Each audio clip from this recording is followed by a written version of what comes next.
Again, lawyer charges Nigeria judiciary to uphold rule of law, published on September 13, 2025, by Kayode Lawal. An Abuja-based legal practitioner, Onyedikachi Fedi, has again canvassed for upholding of the principle of natural justice and rule of law in the trial of the Biafra Nation agitator, Nnamdi Kanu, on terrorism charges by the federal government. The lawyer insisted that the Supreme Court's judgment of December 15, 2023, being used to prosecute Kanu, is a catastrophic failure of judicial duty. In a statement on Saturday, the lawyer pleaded with the Nigerian Bar Association, NBA, senior advocates of Nigeria, civil rights groups, and the media to point out the grave dangers in the Apex Court judgment with a view to getting it reversed. His grouse was that the Supreme Court verdict validated breach of international laws, including African charters on human and people rights, as well as setting bad precedent for the nation. The statement read in part, "The case of Mazi Nnamdi Kanu has become the ultimate test for Nigeria's commitment, or lack of, to the rule of law and obedience to its constitution." The Supreme Court's judgment of December 15, 2023, which condoned the federal government's kidnapping of Mazi Kanu from Kenya and allowed his trial to proceed, represents a dangerous departure from precedent and rule of law to the rule of judicial tyranny.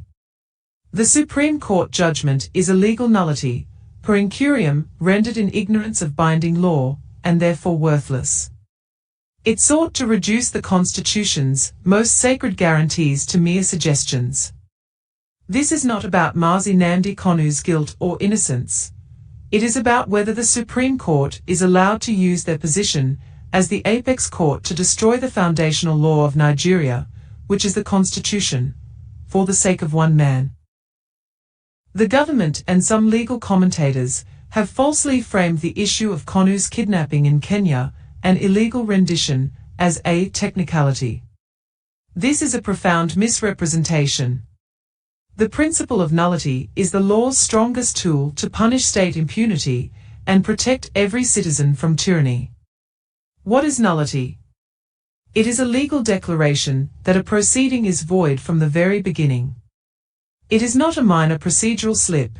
It is the consequence of a breach so fundamental that it robs the entire process of its legitimacy. Why does it apply here? The government did not simply arrest Nnamdi Kanu illegally within Nigeria, as it did in 2015. It orchestrated an international crime, an extraordinary rendition, involving torture, denial of fair hearing, access to lawyers, and a complete bypass of all extradition treaties and Kenyan courts. You cannot build a legitimate trial on such an illegitimate foundation.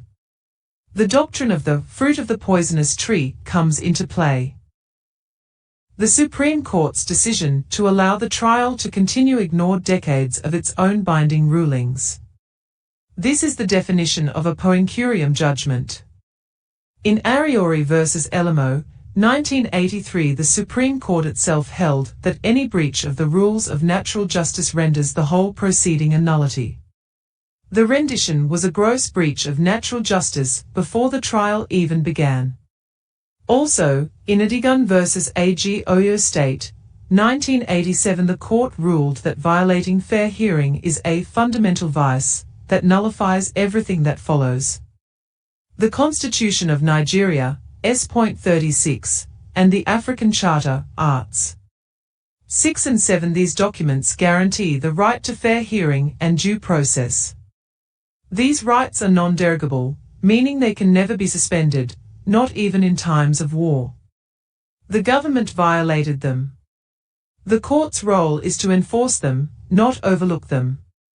By choosing to treat this foundational violation as a mere irregularity, the Supreme Court made a grave error that threatens the legal protections of every single person in Nigeria. The recent landmark judgment from the High Court of Kenya, June 24, 2025, is not just a new fact.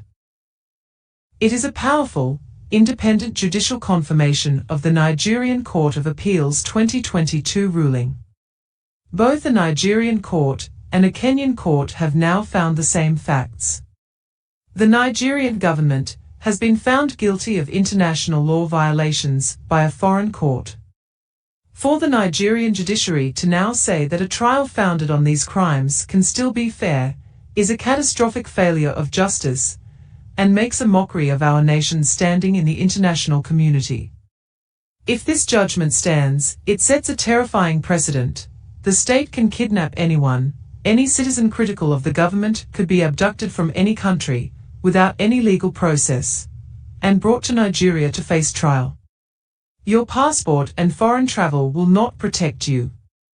The government's argument that its illegal acts can be cured by a fair trial or compensated with damages means that fundamental rights have a price tag. The state can violate your most sacred rights and simply pay a fine afterwards.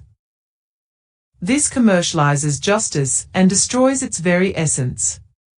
When the highest court in the land fails to draw a bright line against state-sponsored criminality, it signals that the executive branch is above the law. This erodes the very foundation of our democracy.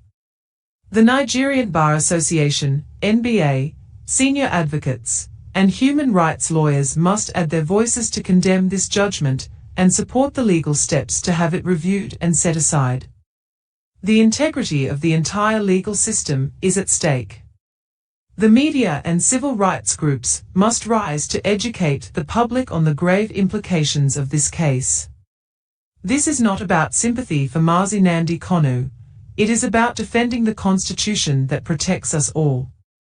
The international community must take note of this breach of international law and its ratification by the Nigerian judiciary. Peer review and diplomatic pressure are crucial to upholding global human rights standards. The path to justice is clear. The Supreme Court must review and overturn its own decision. The proceedings against Mazi Nnamdi Kanu must be declared a nullity, and he must be released. This is the only outcome that upholds the Constitution, respects international law, and sends an unequivocal message that in Nigeria, the rule of law is supreme, not the whims of the state. This is our stand. For the sake of every Nigerian, we must defend the law, the statement said. Stay tuned for more updates, stay safe, and have a blessed day.